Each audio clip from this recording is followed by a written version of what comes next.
here we are in Stamsund in Norway, where recently experiment number 1 went extremely strangely. I didn't have any expectation of the results.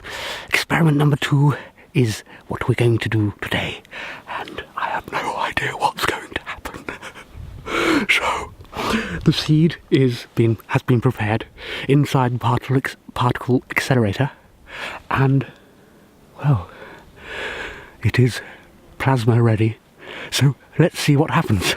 Right, okay, here we go. Okay.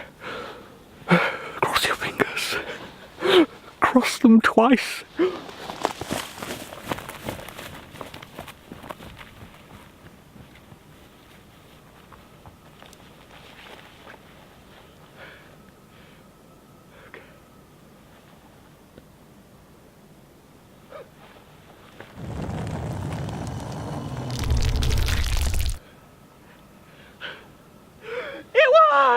It works! Look at it!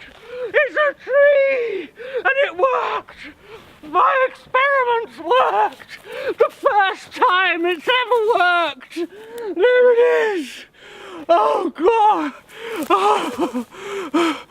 Oh.